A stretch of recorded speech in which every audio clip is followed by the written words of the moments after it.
October 30, 30-ാം ആഴ്ചയിലെ വ്യാഴാഴ്ച. ലൂക്ക 13, 31 മുതൽ 35 വരെ വാക്യങ്ങൾ.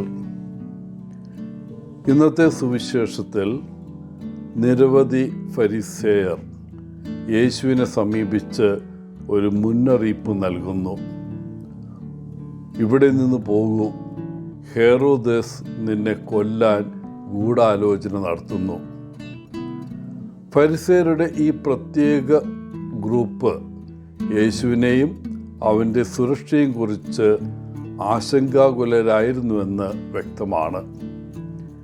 എന്നിരുന്നാലും യേശു അവരോട് പറയുന്നു, ഹെറോദസിൻ്റെ അടുക്കൽ ചെന്ന് ആ കുറുക്കനോട് പറയുക, ഇന്നും നാളെയും ഞാൻ ഭൂതങ്ങളെ പുറത്താക്കുകയും രോഗശാന്തി നൽകുകയും ചെയ്യും. 3-ാം ദിവസം ഞാൻ എൻ്റെ ഉദ്ദേശ്യം നിറവേറ്റും. പിന്നീട് താൻ ജെറൂസലേമിൽ മരിക്കുമെന്ന് യേശു പ്രവചിക്കുന്നു. ഫരിസേയർ തൻ്റെ പക്ഷത്തല്ലെന്ന് യേശു വ്യക്തമായി മനസ്സിലാക്കി. ഒരുപക്ഷെ ഹെറോദസ് യേശുവിനെ ഇല്ലാതാക്കുമെന്ന് അവർ പ്രതീക്ഷിച്ചിരിക്കാം. യേശു അവർക്ക് ഒരു മുള്ളായിരുന്നു എന്ന് മാത്രമല്ല, അവരുടെ അധികാരത്തിനും ജനങ്ങളുടെ മേലുള്ള നിയന്ത്രണത്തിനും യേശുനാഥൻ ഒരു പ്രധാന ഭീഷണിയായിരുന്നു. എന്നിരുന്നാലും യേശു തൻ്റെ മുമ്പിലുള്ള പാതയിൽ സമർപ്പിതനായിരുന്നു. ഫരിസേയർക്ക് അവൻ്റെ ദൗത്യത്തിൽ നിന്ന് യേശുവിനെ തടയാൻ കഴിഞ്ഞില്ല. ഹെറോദസിനെ ഒരു കുറുക്കൻ എന്ന് യേശു പരാമർശിക്കുമ്പോൾ ഹെറോദസിൻ്റെ തന്ത്രപരവും വഞ്ചനാപരവുമായ സ്വഭാവത്തെ പ്രതീകാത്മകമായി അദ്ദേഹം ചിത്രീകരിക്കുന്നു. തന്നെ എതിർക്കുന്നവരുടെ യഥാർത്ഥ ഉദ്ദേശങ്ങളെക്കുറിച്ചുള്ള യേശുവിൻ്റെ സൂക്ഷ്മമായ അവബോധം വെളിപ്പെടുത്തുന്ന വാക്കുകളാണ് ഇവ. അവരുടെ ഭീഷണികൾക്ക് വഴങ്ങാൻ അവൻ വിസമ്മതിക്കുന്നു. അവൻ്റെ പ്രതികരണം ആഴത്തിലുള്ള ലക്ഷ്യബോധവും ഭയത്താലോ ഭീഷണിയാലോ തൻ്റെ ദിവ്യ ദൗത്യത്തിൽ നിന്ന് വ്യതിചലിക്കപ്പെടാനുള്ള വിസമ്മതവും പ്രതിഫലിപ്പിക്കുന്നു. ജെറൂസലേമിൻ്റെ വിധിയെക്കുറിച്ച് യേശു സംസാരിക്കുകയും ആ നഗരം തന്നെ മിശിഹായായി സ്വീകരിക്കാതിരിക്കുന്നതിലും അവിടുന്ന് വിലപിക്കുന്നു. അവൻ്റെ സ്വരത്തിൽ ദുഃഖവും അനുകമ്പയും നിറഞ്ഞിരിക്കുന്നു.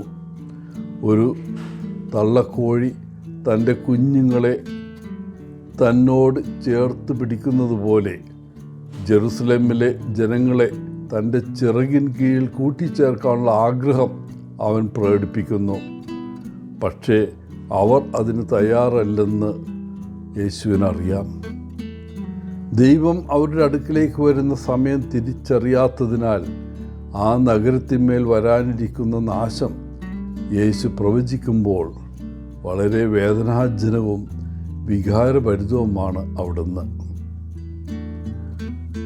ഇന്ന് യേശു നമ്മോട് സ്നേഹനിർഭരമായി വാക്കുകൾ പറയുന്നു.